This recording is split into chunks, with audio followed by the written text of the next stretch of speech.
Comment calculer le PGCD et le PPCM, autrement dit le plus grand commun diviseur et le plus petit commun multiple, directement avec Excel. Bonjour à tous, alexexcelformation.fr et dans ce tutoriel, nous allons découvrir comment calculer le PGCD et le PPCM sur Excel. Et donc pour cela, nous commencerons par construire un petit tableau très simple qui nous permettra de déterminer rapidement ces deux valeurs. Et ensuite, nous verrons qu'Excel dispose de ces fonctions dédiées qui vont permettre de réaliser la même opération en une fraction de seconde seulement. Alors vous trouverez très régulièrement de nouvelles vidéos sur la chaîne, alors pensez à vous abonner et surtout à activer la clochette de notification afin d'être sûr de ne manquer aucune astuce et de devenir rapidement un pro d'Excel.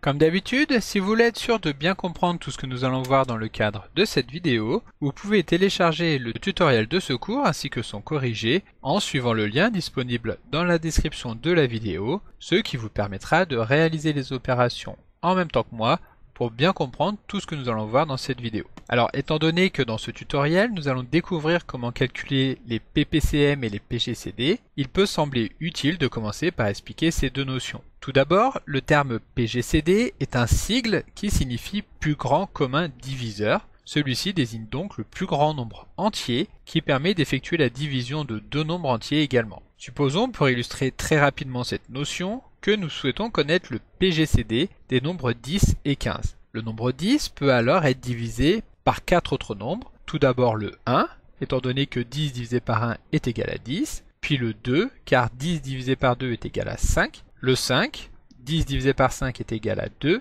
et 10, car 10 divisé par 10 est égal à 1. Ensuite, 15 peut également être divisé par 1, 15 divisé par 1 est égal à 1, par 3, 15 divisé par 3 égale 5, par 5, 15 divisé par 5 est égal à 3, et 15 divisé par 1 est égal à 1. Il suffit ensuite d'analyser ces diviseurs, donc que nous venons de faire ressortir, pour nous rendre compte que le plus grand de ces diviseurs communs aux deux nombres est alors le 5. Le PGCD de 10 et de 15 est donc le 5. De son côté, le sigle PPCM signifie plus petit commun multiple et désigne le plus petit nombre entier positif qui soit le multiple de deux autres nombres entiers positifs également. Donc reprenons l'exemple des nombres 10 et 15 pour lesquels nous souhaitons cette fois-ci connaître le PPCM. Nous allons donc commencer par faire ressortir les premiers multiples du nombre 10. Donc 10 fois 1 est égal à 10, 10 fois 2 est égal à 20, 30, 40, etc. Ensuite nous allons déterminer les premiers multiples du nombre 15.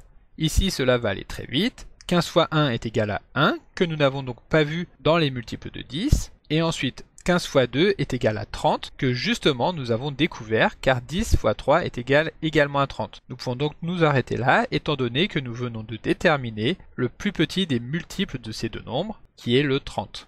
Et voilà, donc maintenant que ces deux notions sont claires dans nos esprits, nous allons pouvoir découvrir comment les calculer manuellement en construisant un petit tableau Excel. Tout d'abord, pour calculer le PGCD de deux nombres, nous allons pouvoir utiliser l'algorithme d'Euclide qui nous énonce que le PGCD de deux nombres A et B est égal au PGCD de ces mêmes nombres si on remplace le plus grand d'entre eux par leur différence. De ce fait, le PGCD de A et B est égal au PGCD de A et de B-A si B est supérieur à A. Donc, ce que nous pouvons ensuite mettre en pratique sous la forme d'un tableau, en reprenant donc les concepts que nous venons de voir. Sur la première ligne de ce tableau, il suffit donc de reprendre les nombres pour lesquels nous souhaitons déterminer le PGCD. Donc A est égal à la valeur de A et B est égal à la valeur de B.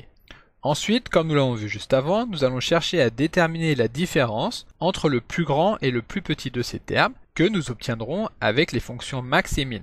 Donc la différence va être égale au résultat retourné par la fonction max de ces deux cellules, à laquelle nous allons venir soustraire le minimum de ces deux cellules. Donc min de A12 et de B12. Nous fermons la parenthèse et nous validons. Et ensuite nous allons nous placer sur la seconde ligne. Tout d'abord, le nombre que nous allons insérer dans la colonne A va correspondre au plus petit des deux nombres A et B de la colonne précédente. Donc nous utilisons encore une fonction min pour venir sélectionner donc les cellules A12 et B12. Et ensuite dans la colonne B, nous allons tout simplement reprendre le résultat calculé sur la colonne précédente. Ensuite, la différence va toujours correspondre au même calcul que ce que nous avons saisi sur la cellule C12, que nous allons pouvoir dupliquer très rapidement en appuyant sur CTRL B. Cela étant fait, il va suffire de sélectionner cette deuxième ligne et de la dupliquer sur la cellule située en dessous, en faisant tout simplement glisser la poignée de recopie. Lorsque nous allons pouvoir constater que la valeur de B est égale à 0, alors le résultat du PGCD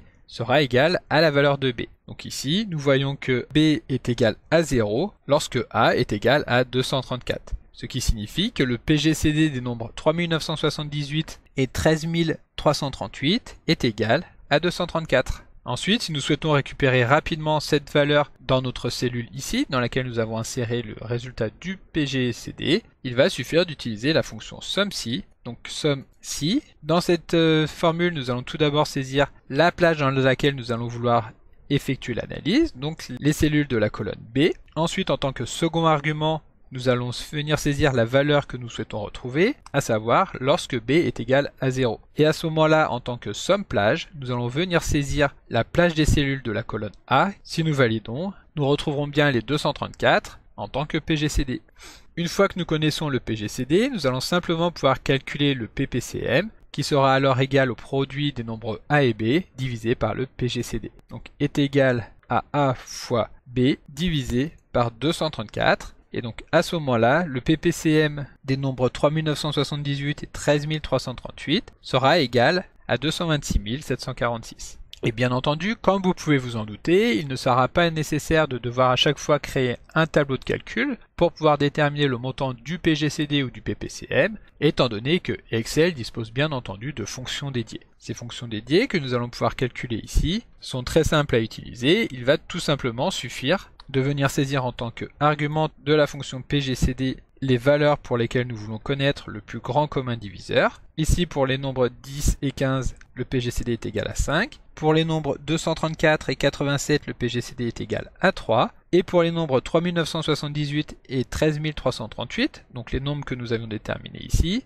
le PGCD est bien entendu égal à 234. Pour calculer le PPCM, c'est exactement pareil. Nous appelons la fonction PPCM, dans laquelle nous allons passer en tant qu'argument les nombres pour lesquels nous voulons connaître le PPCM. Et ici, ce qui va nous intéresser, c'est de vérifier que effectivement le résultat retourné par la fonction PPCM des nombres 3978 et 13338 est bien égal à 226 746. L'autre gros avantage de ces deux fonctions, en plus d'être très simple à utiliser, c'est que celles-ci vont nous permettre de déterminer le PGCD de plus de 2 éléments. Donc par exemple ici le PGCD de 10, 15 et 20. Nous pourrons également dupliquer ces formules afin de déterminer le PGCD de plusieurs grands nombres. Pour le PPCM, c'est toujours pareil, PPCM de la plage de cellules A33 à C33 qui vont nous retourner les résultats suivants.